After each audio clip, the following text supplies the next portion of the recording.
Welcome to Power of the Tribe podcast. I'm your host, John Connors. I'm also the founder and head instructor of Connors Martial Arts here in Norwood, Massachusetts. We teach Brazilian Jiu-Jitsu, Muay Thai kickboxing, and mixed martial arts. Come down, get in shape, lose weight, get in touch with your inner badass. Just reach out to us, call us, message us. We'll help you. And I'm here with my co-host, Dan Robin. How you doing, Dan? All right. All right. About a 7. But you did travel. I went to Florida for a week. Yeah, I just got back late last night. Very nice. Yeah, I see you on Facebook. You check into little restaurants and so forth. Yeah. I'm so jealous of you. I'm like, wow, that looks really cool. Well, I mean, I was saying the vacation, it wasn't bad, but I'd say I'm a 4 out of 10. A 4? Yeah. Whoa. That's a below average vacation. Okay, right, right. I'll give you 2 reasons. One is... You're giving us, just so I can, so our listeners, just I'm sure they understand your rating system, but you're doing a true rating system. So if your vacation was average, you would have given it a 5. Yeah, 4 is generous. So you're giving it a 4. 4 is okay. generous. Well, first of all, remember, in the past, I've been like, I climbed Mount Fuji or Paris. This is right. This Pretty is Florida. Good. And then secondly, like that cold. So I had a cold last week. Yeah, you're better now. We heard Dimitri said our last episode. We sound like you can't even understand like that we're the same 2 people. We sound like right. We sound like those 2 old Muppets up in the balcony, right, from the old Muppet Show. And look, I think, but we I'm not even over that cold completely. Okay, like it's 8 days later, and I'm not like a cold guy. I'm like I usually don't get colds, and then if I do, I feel bad for a day, maybe 2 days. 8 days later, I'm still coughing and still coughing a little bit. You taking a lozenge or 2? I have, but I haven't really been. I usually don't do anything for the colds. Right. I just assume they'll go away, and now I'm 8 days in. I'm considering this. I'm like, I feel a lot better, and this is like regular cold, like coughing, and right. It was just terrible. So it hit right during my vacation. So my throat was killing me, and your throat was hurting. Yeah, my lungs were. It was that kind of cough where it burns all the way down in my chest, and so that's pretty miserable for a vacation. I wonder if it helped to be in a warmer climate with a little sun. Yeah, I don't know. Yeah, and you got a little bit of sun on you. Not that I don't know. Yeah. And then I did. The other thing is Florida, and I have a condo down there. Mm-hmm. So I went from Friday to, Saturday to Friday. So on the Thursday, so 2 days before I went down, the air conditioning broke. At the condo. From a place, and it's being fixed Monday. So I haven't been down there in 2 years. Like 1 week that I'm there in 2 years is like the exact week that the air conditioning is out. That's an 18-year-old air conditioner, and it went out for that week. So it's a little like, so that's a 4. That's right? A 4. Like I'm like, it wasn't that bad and then I'm like, well, is the air conditioning out? You got no air conditioning. You're like those swamp people. But I was like, get any alligators? Do any alligator hunting? It was like the thing is, Florida, it's February, and then they're like, oh, it's record heat down here. I'm like, of course, record heat. How hot was it? I don't know. It wasn't too bad. 80s, yeah. 80s. Got into the 80s, I think. Was it uncomfortable in the condo? Yeah, it was all right. It was all right. My thing is, so the nature of complaining, right? Like people like you shouldn't complain. I'm pretty quick to complain, but then I'm like, then I just let it go. You know what I mean? So I'll be like, oh, you're kidding me. I'm not someone who's like, that's fine. I don't mind the air. I was like, oh, you're kidding me about the air conditioning, like eye roll. But then I'm like, well, what are you going to do? Like I do that initial complaint, and then I'm like, what are you going to do? Same with the cold, right? Like I can't believe I'm sick for my vacation, but what are you going to do? Beats being on no vacation and being sick, right? No one cares that I'm complaining anyway, is the way I put it. Like, what am I going to complain for? No one cares, so right. I'm like, get on with it. Anyway, that's my Florida vacation. Sick, hot. But no AC. Yeah. But it was just pool and beach. You know how it is. Beach, pool, kind of back and forth. Yep. I haven't done that in a while. Yeah. I always say there's 2 kind of vacations, right? This is one kind, like no thought, like beach, walk to the beach, spend your time in like a boozy haze, like total relaxation. The other kind is like doing things, like I'm visiting Tokyo. Was totally different. It was like we got to get up, we got to see stuff, we got to Right. I got an agenda. We're going to get things done. Very and then cool. this is the opposite. This is like we're not going to get anything Now, done. you're doing a no sweets February. Yeah. How's that going? I'm not impressed with this one. Like Monday, Okay. January, I liked where I just was like, no booze. No booze. And I just went through it. This no sweets February, kind of unimpressed with it. Like it was sort of easy again, Yeah. I thought. Again, I had little pangs the first week, and then it was just kind of easy. And You didn't touch the double stuff Oreos. no, I'm good. But They're still sitting there on the counter looking at no, you? someone else ate them. Somebody ate them. But I'm good. But I'm like not. I'm at the same time. I'm like I'm on vacation, so I'm eating pizza and I'm eating Right. potato chips and I'm Yep. eating snacks, and so I don't feel like I'm eating healthy. You know what I mean? I feel like I'm doing nothing. Like I'm sort of not Not getting, a true I was deprivation of any sort. Yeah, Yeah. I was sick, so I'm like not working out, and I'm like, so I don't feel like I'm in better shape or anything like that. Huh. I think next month is going to be the get in shape. What are you month. going to do next month? Next month is just going to be no. This is boring to put. I don't know how to put it more interesting way, but it's going to be like every meal. I can only like put my meal out on my plate in front of me and eat that meal. Like no snacks in between, no seconds, no. Like it's just like so. It's not even anything really prohibited. You're going to eat what's on your But plate. every single meal has to be make your meal, eat that, eat nothing else. Okay. And I think for me, that's going to make a big difference. Maybe What- some people what are that we make gonna no call it? difference. Maybe people On your do that plate anyway. in March. Yeah, something like that. But That's basically what I do, Dan, which is really funny. Yeah. But I think it really will help me. I think when I'm eating like a pig, That's it's gonna help you because a I'm lot. Like, I'm like, let me just bring this bag of chips in here, and like, let me grab another one of those, desserts, or let me just that let me is grab another slice thousands of pizza. calories that you don't even recognize. Yeah, exactly. Yeah. That's what I'm saying. You can be like, like make a plate of 2 slices of pizza, not even healthy, and some chips and 3 Oreos. And you're like, well, that's really unhealthy. But then you're like, well, without that plate, maybe I had 4 slices of pizza. Definitely. Definitely. And ate half the bag Yeah. of chips and ate 10 Oreos. And you're like, I actually cut thousands of calories out. You did. And it Yeah. sounds like, it's like, how is that? How are you doing anything? That sounds so unhealthy. But for me, and maybe some people, I just know how I eat, and I know that's going to make a big difference. And then I'm going to also try to like work out and lift weights, and like I'm just going to make it. I'm going to end the month in a lot better shape than I started it. That's for my March. Right. Whereas this February, the no sweets, I'm in. I'm in You worse think shape. you think you're going to move the needle on the scale at all for February? No. No. I mean, I might, but no, not really. I think March will be the month for me Sounds like it. for that. Yeah. But I haven't been training. Well, You you're just cold. start You had a feeling really- cold. You had vacation. I mean, yeah. I start feeling sluggish. I thought about that in Florida, how, I get down there and I'm like, I should just move to like Key West or something and just be like a, Margaritaville beach bum. Like it just seems so appealing. Just Does. like, Yeah. lazily make your way over to the bar and the bartender knows your name and Yeah. just serves your drink without asking what you want. And you just know, like when you're down there. But then I started getting the feeling like a week in that, I don't know if you can have that like sluggish feeling all the time, like that hot weather, half awake feeling all the time might start really driving me crazy. I think it would. I think it would suck pretty quickly. So Yeah. you're saying I shouldn't do the beach bum I don't think you'd like it. Yeah. lifestyle? Yeah, I think you can only do it a little while, and then you're like, I got to get out of here. Yeah. You It's know? ultimately gets boring, actually, right? Yeah, I think so. Yeah, definitely. Yeah, like that. Even for a vacation, you start waking up and going, "Are we gonna go to the beach again?" Like, that's in 1 Yeah. week.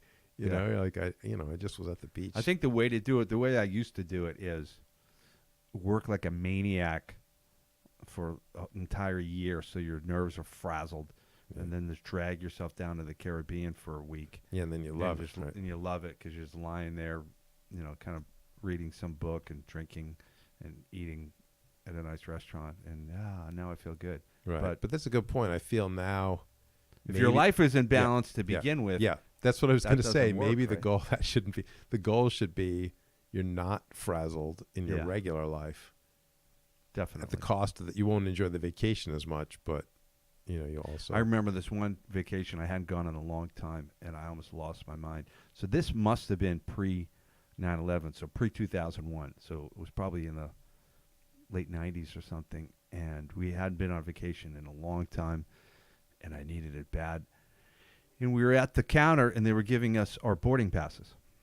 And we were the last ones. I don't know if we were late or something. And there's two people behind there, and they go, "Here's your boarding pass." And they give me this like little pink thing, and it's for an infant. And I go, "This is for an infant." And they go, "Yeah, we were all out of boarding passes. This will be fine." And I said, "Are you sure?" He goes, "Yeah." I go, "I'm going to walk down that ramp and get down there and hand them this, and they're going to say it's not fine." He goes, "Listen, I guarantee you're going to go down there. It's going to be fine. Don't worry about it." I was so skeptical. I was like, and I'm just so on edge because I need a vacation so bad. I'm like, okay. If you guys screw this up. So then we walk all the way down there, and my wife has a regular boarding pass. I have the little pink thing. And they go, "What the hell is this? This is for an infant." I go, "Yeah, I know." They go, "We can't come on the plane with that." I go, "Yeah, that's what I told the guy up there." And he said, "No problem." They go, "No, who told you that?" I go, "The guy." And they go, "Oh." So now we got to walk back. Yeah. And there's the guy. And I go, "Yeah, he's the one that told me I could go on the plane with that." He goes, "I didn't say that." Yeah. I almost friggin' lost my mind. You choked someone. I almost choked somebody with my fingers. They finally got me on the plane, but I could not believe the guy did that. I mean, what kind of maniac? That's also funny to be like, I didn't. It's like you think I just came up with it. How did I come up? on Where'd my I get own? this thing? Yeah. This is my idea. This is my scheme. Give myself an infant boarding pass. So wacky. Yeah, but I had a good vacation, but I barely got off and then I was like really grouchy, and then the flight attendant said something stupid to me, and I have this bad habit sometimes. I just look at people with this awful look like, "Are you a freaking moron?" And I don't even say anything, and somehow it's offensive, you know. And my wife was like, just sit down. Come on. And I'm like, "Oh, it's me. I'm the problem." Well, flight attendant. I had to run with a flight attendant, but I think we've all learned at some point that they pick fights. Like, a lot of these like air rage. I think there's all these air rage, and I'm going to say 90% of the time someone's just drank on the plane and causing trouble. Just hammered. But I think sometimes there's flight attendants that pick fights with you, like cause trouble. It's like at a bar. Mostly, if someone's being bounced out, they were causing trouble. But sometimes the bouncers it's a pissing contest, needle you and cause trouble. But I remember going on vacation with like a little infant, and that's always really stressful. Did you have the infant boarding pass? I think the infant in my case actually had but finally get to sleep, or toddler or whatever, like sleeping on my chest. I'm on the plane as we board, and finally goes to sleep, and I'm kind of nervous that they're going to start screaming. Yeah. And like my suitcase needed to be pushed in like another inch up top, and she's like, "Sir, you're going to have to push that in." And I'm like, "Oh, sorry, could you push it? Could you?" Yeah. Like, she's like, "No, you have to push it." And I'm like, "I got a baby sleeping, and she's like, "You've got to do it." So I'm like, "Damn it." That is so weird. So I stand up. They do that all the time. The baby's waking up, and I'm just like, push, like I just shove it, like, just like it was 2 seconds, like I just shoved the thing in, I sit back down, the baby's waking up, and I kind of you reminded me about like giving that look. I kind of like rolled my eyes or like shook my head or something, because now the baby's starting to cry. And then she comes after me, like, do you know what I mean? Like, it was like she wouldn't let it go. I sat back down, and she's like, "You don't have to roll your eyes at me. It's easier for you to do it, and it's your suitcase in the first place," and like coming after me. And I'm like, so she objected to the eye roll. Yeah, and I'm like, and you're like, "You're hey, bothering me. This is the United States. I can roll my eyes." Exactly. You're bothering me. You woke up the baby. You made me get up, and you're yelling at me. And so I'm like, it all ended because I kept my temper. But I'm like, you can see how suddenly it's like, oh, this one passenger went into a rage. It's like a big air rage story. Yelling at a flight attendant, and I'm like, she was picking a fight. She was picking a fight. But I had a good one back at online, where I was in that really bad mood you were describing, like online to get on the plane. And when was this? I was coming back from a wedding, so I'd been up really, really late. Like this was because we were younger, you know what I mean? And so really late, like possibly straight to the airport, one of those. Yeah. So I'm just miserable. And I'm waiting at the counter, now they don't do it as much, but yeah, I think it was far enough back where you always had to wait and like get your boarding pass at the counter or show them or something. And the guy in front of me has some kind of incident, and he starts yelling, like berating the woman at the counter. And he's yelling and yelling, and I'm so tired and I'm so sick. And it was about something that wasn't her fault. Right. One of those. In this case, it was just something that happened. And I just lost my temper eventually and was like, hey, like I just confronted the guy and was like, hey, she can't do anything about it, right? Like you need to blah, blah, blah. And like I just told him off and he walked away. And then the woman behind the counter was like, and I only did it because I was in such a bad mood. Ordinarily, I wouldn't have done it. You didn't care about her. You just were feeling like, I can't listen to this. Yeah, exactly. And he left, and then she was like, hey, thanks. I'm like, I'm like, yeah, you're welcome. Like, I just didn't, you know what I mean? I just really unpleasant, like kind of just like, I don't know, just like slithered away from the whole thing into a seat. And then when I got on the plane, I'm like, wait, seat 4A for like LA to New York or LA to Boston or whatever it was. That sounds pretty far up. And she'd give me first class. Wow. And like for a long flight, you know what I mean? Like for LA to Boston or whatever it was, sweet. It made a big difference. And she didn't even say anything to me when, like at the time. Wow. I just went up, like, she didn't say, you were your brain was so addled you didn't even realize it. Exactly. So funny. But that was really, it was really nice to be in first class feeling so exhausted. So if you were a superhero, you'd be like Hungover Man. Yeah. Hungover Man. So With easily annoyed superpower. at bad behavior. He stands up Exactly. for people. Yeah. It's a good point. Because without that, I'm sure I wouldn't have said anything to the guy or, If you had a good night's sleep, you just would have sat back and let it happen. I could have waited another half hour without anything happening. Hungover Man, though. He gets things done. First class for Hungover Man. He gets him. It's my only... Hungover Man gets first class. Hungover Man flies first class. You got to think about that, Dan. See if you can remember some other stories of hungover heroics. Hungover heroics. I definitely remember some hungover non-heroics. Well, yeah, I'll have to think about it. Very cool. So meanwhile, I'm not doing anything, but I'm kind of eating healthy, I guess. I got back on... I got way overweight. It was crazy. And now I'm back today. It was 1.5 pounds over competition weight. But what you're calling overweight is what you were walking around at for a while, right? Oh, less. Yeah. I have a new normal, as they say. Yeah. New normal. So I'm feeling a little bit better. Got to train today with some guys and felt good. Yeah, that's my goal. That's my goal for March is a new normal myself. I know 1 month is kind of quick, but I'll try. I'll see what I can do.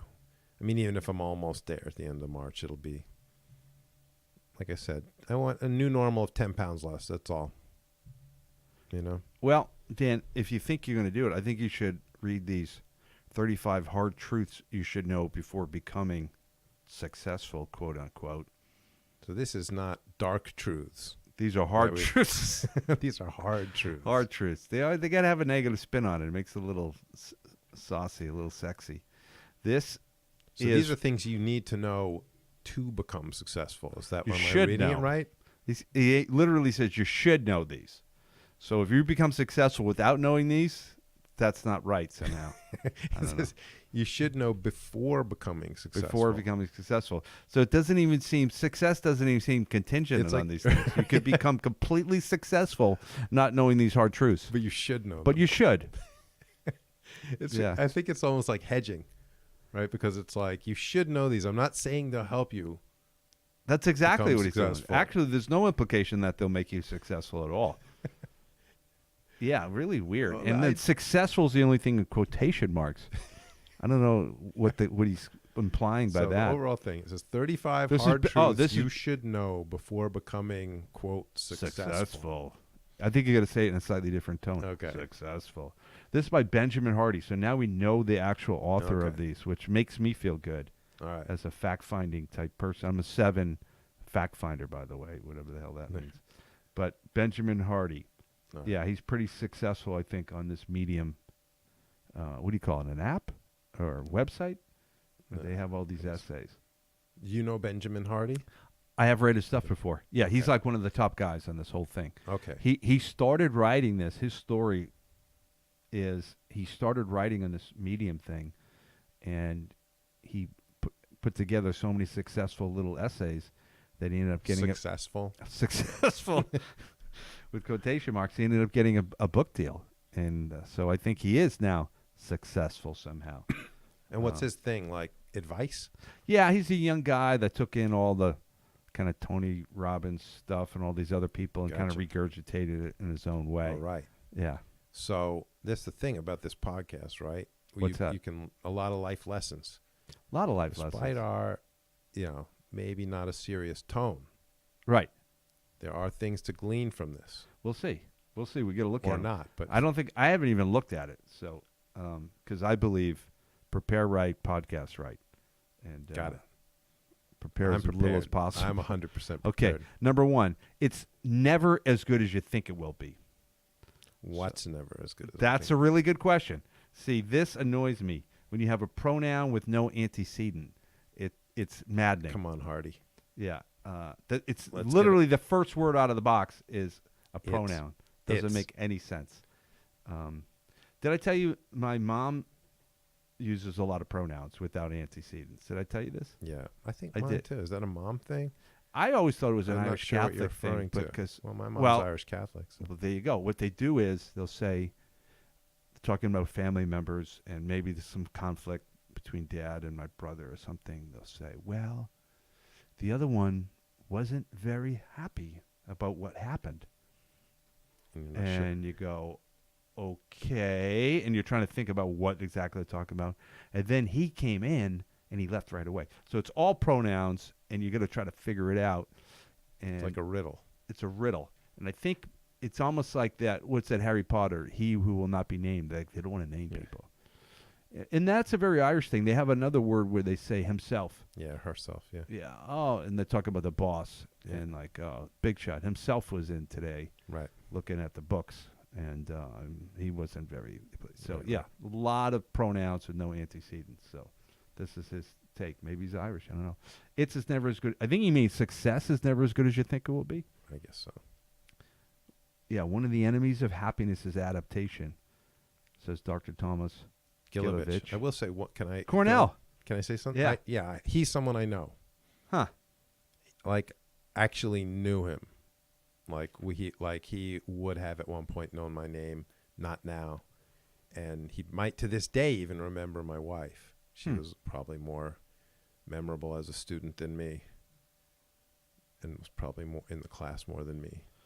So, but Tom Gilovich, yeah, we knew him. He was like, at the time, he was like the young professor who'd like play basketball with us other students and stuff. Now he's probably like the learned old Doddering, doddering old out guy. of touch.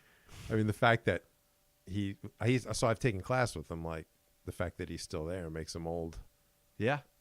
by definition, I guess. So he says, we buy things to make us happy, and we succeed, but only for a while. New things are exciting to us at first, but then we adapt to them. I think we've all experienced that, right?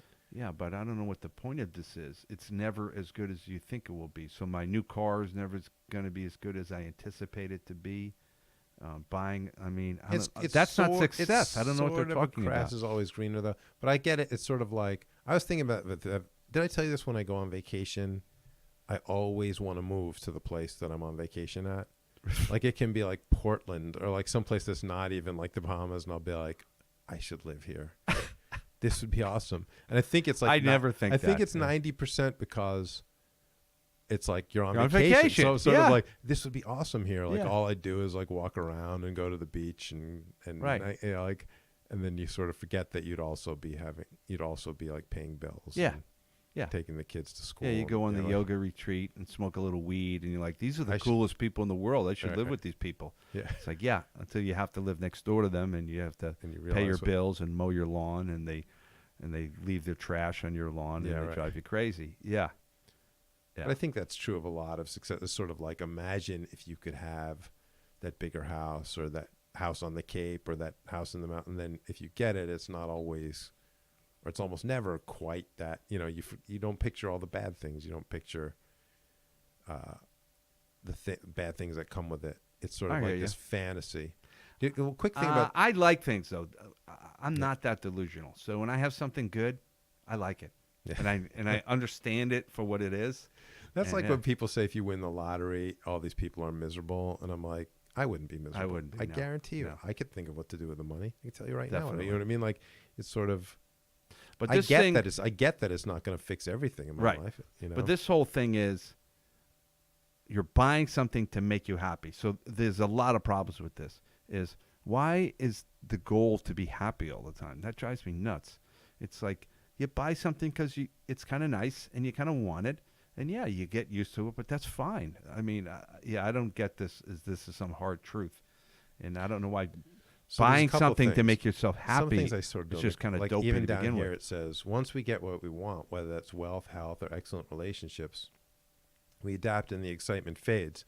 I'm like, well, wait, health? Like if you get health, the excitement fades. Like I think if you're unhealthy and you get healthy, that's a pretty good feeling. Yeah, you're not going to be like, I thought this would be better. I liked being sick. I think some people do go through this up and down thing where, once they get something, they can start not valuing it appropriately. I think it happens a lot. Yeah. I'll tell you, I don't think I'm that way. I think I value appropriately everything that I have. Thomas Gilovich, who we're citing here, what he became famous for or infamous for was he did this statistical, he was a stats guy. Oh, right. And he did a statistical analysis that said there was no hot hand in basketball. Yeah, exactly. Exactly. And there was and then it was the days of like Bobby Knight. So, he ran it by Bobby Knight. Why of all the coaches to run it by Bobby Knight, you'd think would be the most... Well, why, that level-headed, non-emotional guy? Exactly. Yeah, he seemed surprised Bobby Knight didn't throw a chair at him. Let me see the numbers there, Tom. Like, you know what I mean? Like, of all the people to approach, and Bobby Knight sent him. It was like he framed it, like he loved it, like he got some letter that was like, why don't you stick to your statistics and I'll stick to coaching basketball. Like with some sort of, really dismissive. But to Gilovich's credit, he thought it was hilarious. Like he loved getting that letter from Bobby Knight. But even, I don't know what the thing is. Well, they also is he the same guy that said there's no such thing as clutch players? I think so. Which it's manifestly incorrect. I mean, you see first of all, when you're, there's a psychological component, obviously. So some people get more anxiety in the important like you moments. could really explain it, right? Yeah. So if some people's performance degrades under the spotlight and others don't, then the guys who don't are the clutch players. I mean, it's just obvious. I would agree, but there is some truth that there's been like lifelong like choke artists that are known for it that then they don't, right? Like David Price in this year's World Series for the Red Sox. Like it was like he's terrible in the postseason. He can't do anything. Mm-hmm. And then he was great.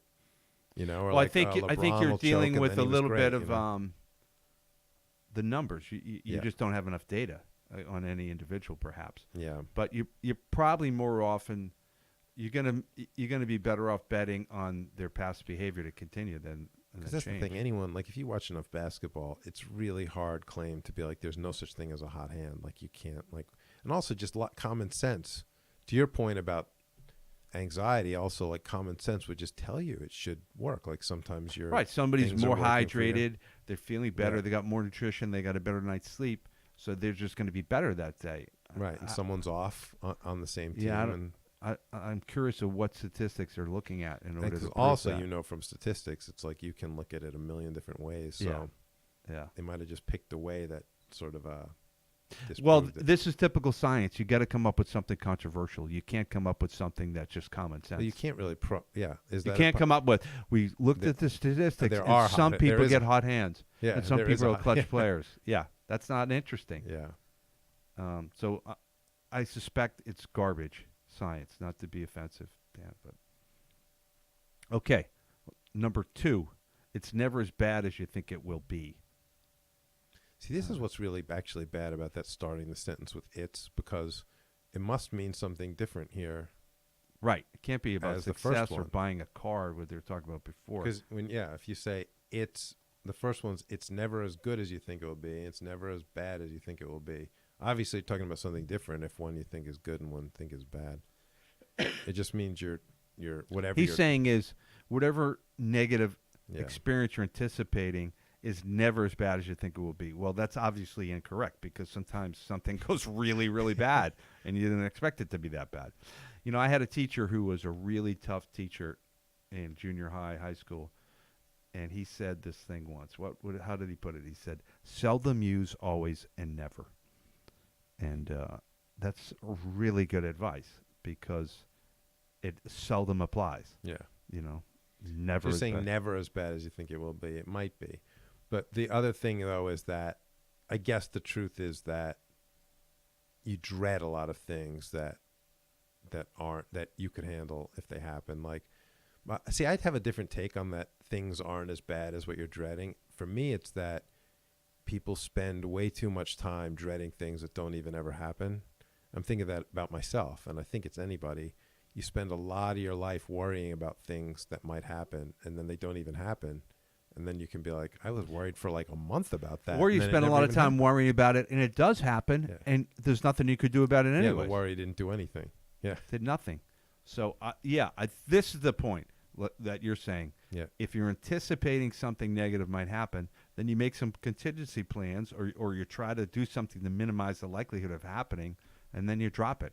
Right. Which most people don't. Most people some people just kind of start worrying about it, and it goes around in their head, and nothing fruitful comes of it. Right. Either you're doing something to avoid it, or you're preparing for it in some meaningful way, but just worrying all the time. Right. I heard some advice. Somebody said, schedule some time that you're going to worry about it. Say, you know what, tomorrow morning I'm going to sit down, I'm going to write the possibilities, the contingencies, what could happen, what I could do if it did happen, what I can do to prevent it, and I'm going to save my energy for that time. Right.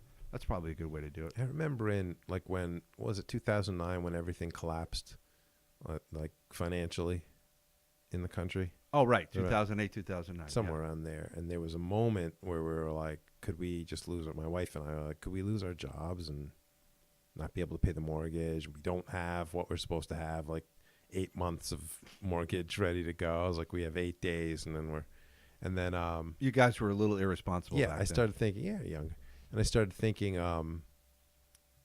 do we? Well, also it's hard, it's like save up 8 months worth of mortgage payment. It's like, yeah, sure, you save up 8 months worth. It's easier. Yeah, now I can. Now right. I have it, but like back then, no. Yeah. So it started becoming like, what will we like? Will we have to sell the house and like move to That's scary. the mountains of like some kind of thing, and it was a lot of worry, and then for nothing. You know what I mean? Like Right. none of it happened. None of it happened. And it was a lot of worry. But to their point, it's never as bad as you think it will be. Say it all happened, we'd still be pretty much fine, right? You know what I mean? I think that's right. the point they're making, that if we had to sell everything and move to like a cabin in the mountains, like your life would be maybe okay.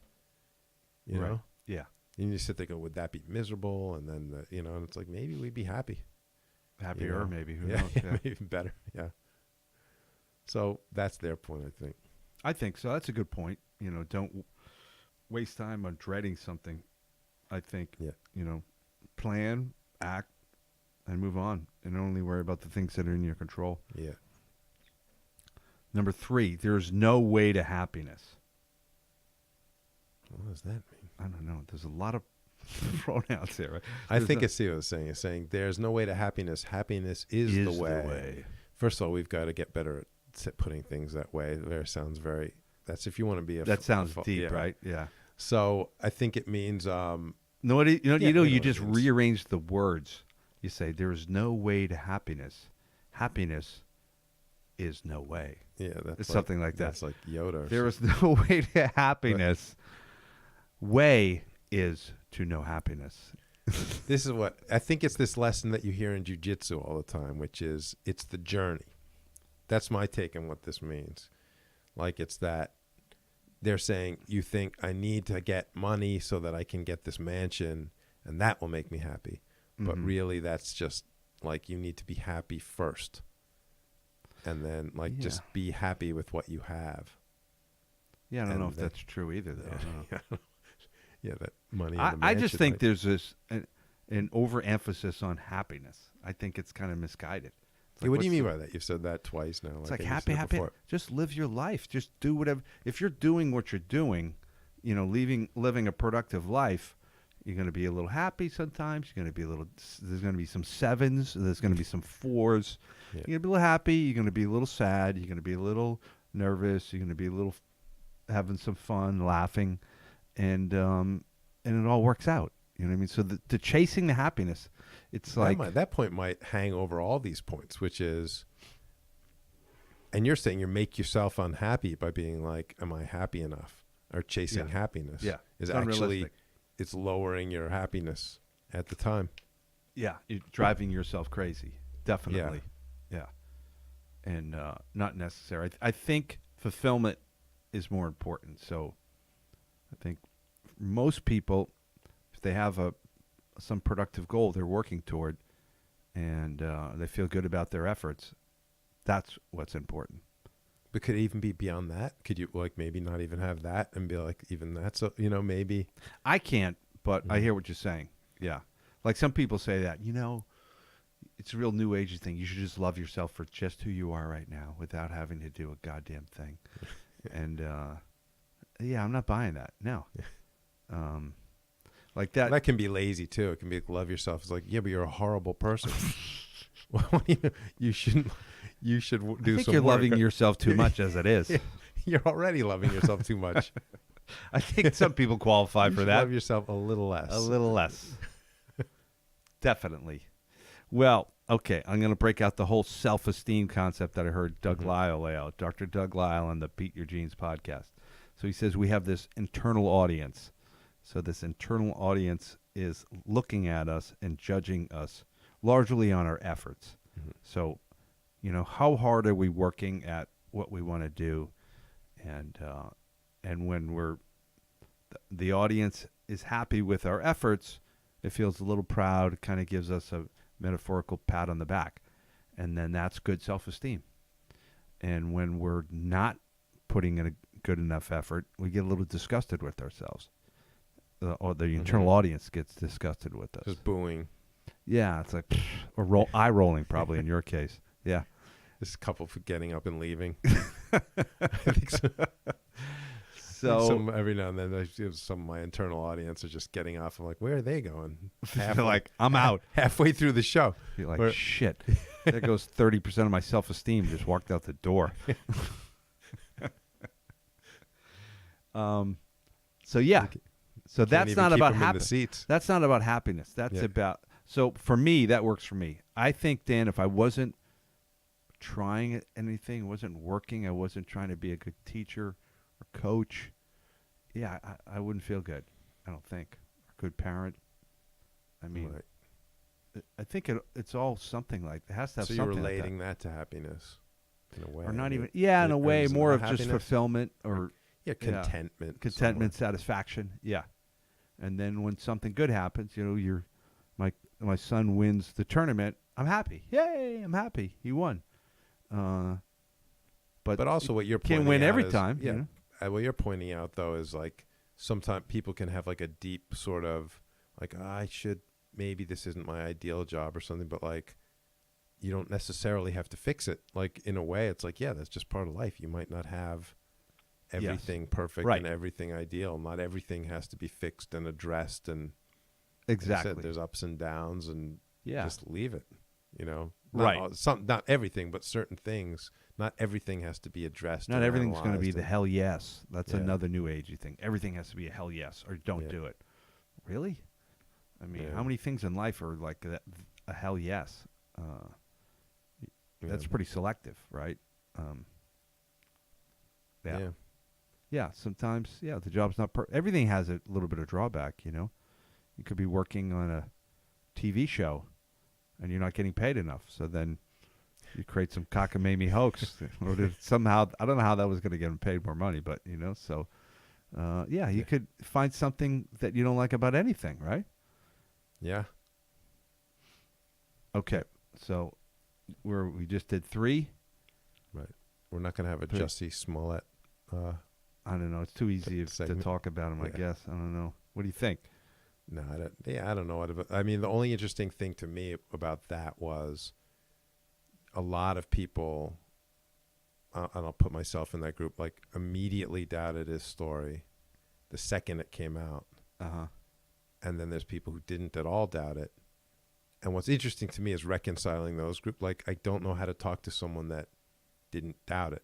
You know, they're sort of like, I think ultimately why these did you doubt it? I'm like, I don't know how to explain to you. You should have been able to spot it. And if you couldn't, and the problem is that people couldn't spot it. I think they generally believe that it was impossible to, you know what I mean? They're like, the only reason you thought that was for some other reasons. Right. And it's sort of like, it was impossible to spot that it was a lie, and they don't believe that it was, that they missed it, like that they should have spotted it, you know. And yeah, I think you know, they're sort of, it's hard to tell people like, you should have had more common sense about this, you know what I mean? They're like, there's kind of an ethic that we should believe everybody that comes forth with as a victim, and that feels good to do that. And then also, because there's a big risk. You don't want to not believe someone that's a you don't want to victim. blame the victim. There's all that stuff, which is totally valid. I think it's ultimately for the greater. The whole experience is for the greater good, because it gets people talking about this stuff, and I think it's good, actually. Like I kind of feel bad that it went down that way and everything, but I think it's probably it's better for the country just to have this experience, and people can think about it and talk about it, you know. Yeah, more things out in the open. Yeah, definitely. Yeah, we'll move on. All right, we'll move on. Number 4, you have enough already. You have enough already. Then they asked Tim Ferriss. I mean, it sort of touches on what we said already about just being content with what you have, I guess. You know, that's sort of an old saying, to not always be searching for something new. That's tricky, right? Because it's good to be content, but I always want to be trying to do more, so I don't, you know, it's like you got to have that. Yeah, it's like all these things about any advice, right? There's balance to it, right? It becomes, and that's why a lot of times it can cause me to roll my eyes, a lot of advice, because they can be like opposite advice. Do you know what I mean? Like, it can be like, be content with who you are, and then like get up every morning and strive to make a change, or, you know, something where you're like, you're saying opposite things. You're not even, you know, you're right.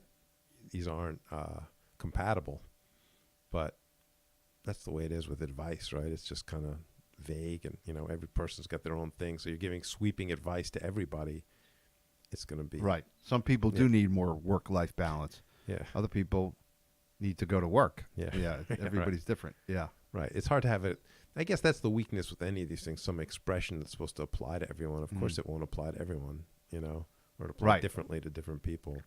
Especially when you're using pronouns that we don't even know what you're talking about. People like to think in aphorisms like that, though. It's easier, right? Dan, number 5, you have every advantage to succeed. Do I? I think you have a lot of advantages. I don't think you have every advantage.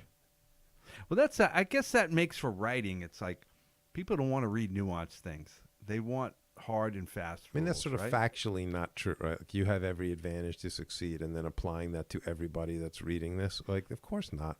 Well, that's mathematically impossible. Yeah, of course. Yeah, of course, people don't have every advantage to succeed. I guess they're saying be positive, right? Like, that's like Lake Wobegon. Everybody's above average, right? That's goofy, right? Because it's advantage vis-a-vis your competition, right? So everybody can't have it. Again, just to quickly bring back to the jiu-jitsu, Matt, like, I blatantly don't have every advantage. There's people so fast and so strong, and you're sort of like, so athletic, and you're like, obviously I don't have what those guys have. Yeah, and some people learn faster than others. Yeah. What do you think about this? I heard Bill Gates, when he was at Harvard, originally went for mathematics, and he saw some of the other people there, and he said, oh my God, I'm never going to be as good as these guys. I'm out. And then he went and did computers and business and so forth. What do you think about that? Well, I've run into it with my own kids, and or warned them where it's sort of like, if you are really good at something in your high school, then you go to an Ivy League school, especially something like Harvard and something like math, you might be like, I'm not what I thought I was. You had your whole experience. It's almost likely, it's unlikely that you're going to be the number one person at that place, right? Yeah, and then some places aren't equipped to. So my son, he dabbled one summer. He went to a math camp years ago. Okay. And it was sort of funny because it turned out to be a big mistake. It was for super genius sort of math prodigies. Okay. And I didn't get it. I didn't read it properly. You just thought it was for people who enjoyed math. Yeah, I just wanted to try it, right? And then someone asked, there was like an intro day, so you're already committed. But the parents sat in the intro day and they were talking about everyone, we had this prodigy and this one in the math Olympics, which is apparently a thing. And this guy went to and this guy went to the world championships. And some parent raised their hand and said, what if, you're not a prodigy? And the person up front was like, that's a good question. I always get this, what if you're not a math prodigy? And he said, what I'd say to that is, maybe you are a math prodigy. Like, you just have to, try harder, look into it, and maybe you'll find out you are. And then he moved on, and I was like, that's a very unsatisfying answer. What if you're not? He didn't answer the question. He was like, yeah, but what if you are? And it was sort of like he moved on. It was like, but what if you're not? And it was like everything was aimed at prodigies. Right. And if you weren't, the whole place was not aimed to deal with that, And so sometimes you're not, right? Like, so Bill Gates could be right? Like, people like to be positive. You're almost never the prodigy. You're almost always not. Yeah. Right.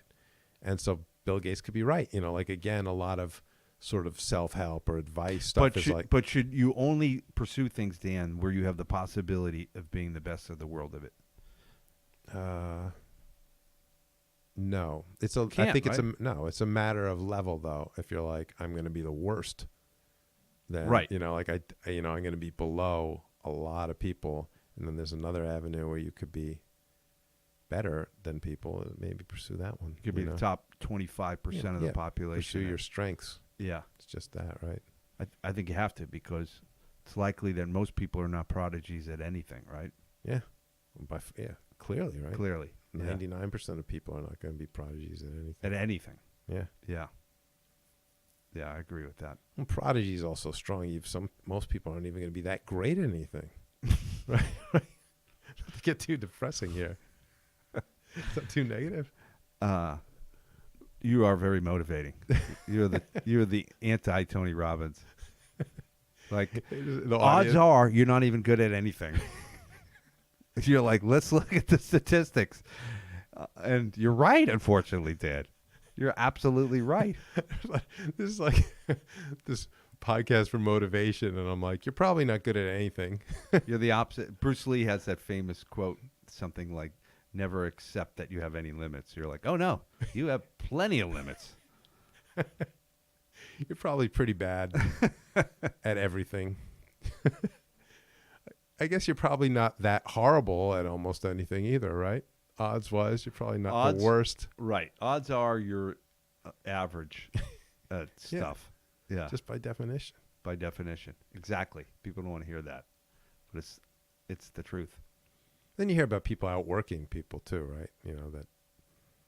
That they were average and they just worked harder than everyone and had their success.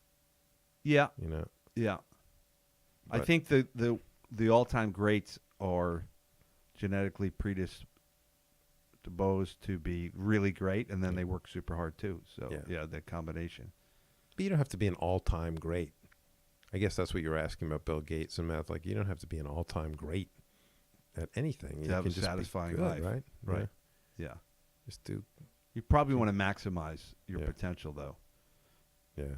Or maybe not maximize it, but get a good bit out of your potential to be satisfied. But there is some truth to that. Part of what they're writing up here is that there's this thing that people say a lot, like, they look at people that succeed at anything, because we've all run into this, and they sort of say, well, they had these advantages and I don't have them. And that can be something that you can always find. Anyone that succeeds, you can always find, whether it's athletics, and you can be like, well, he was always, he was born stronger or faster. Like, I don't have those advantages. Right. And then someone works hard and you go, well, he had a job that allowed him to come in more hours, and so that he had that. And then someone else had neither of those, and you go, well, I have this bad knee and he doesn't have a bad knee. Like, you can always find a way to be like, it's not my fault that this person excelled more than me. And that's athletics, but it can be in business or in anything. I think where you can start going, well, they had these advantages over me. And you don't see your own advantages. You don't say, I have all these advantages, Definitely. So people can use it as a crutch. So I guess I agree with that. I don't agree with, so the thing says you have every advantage to succeed, but that's sort of a exaggerated way to me of saying, don't think that everyone else has more advantages than you and use it as a crutch. You know what I mean? Like, Don't think I have no advantages. Right. Focus on what you can do and build on that. Yeah. That's not that sexy, though. It's not a hard truth. Every aspect, number 6, every aspect of your life affects every aspect of your life. This is kind of dopey. Every aspect of your life. So this guy you're saying is like a super successful writer. He is, writer, yeah. And he wrote, every aspect of your life affects every aspect of your life. I mean, well, what I do like, he has one sentence down here. We are holistic systems. I think that's important. I think in our sort of Western science has gone the way of analyzing everything, breaking down to its tiniest parts and trying to understand things that way. And, yeah, we are holistic. So, if you don't get a good night's sleep, it's probably going to affect you physically and mentally and in every which way. But I don't think every aspect of your life affects every aspect. Yeah, I mean, if I have my toenail falls off, it may not affect other parts of my life, right? I mean, but I think, yeah, totally.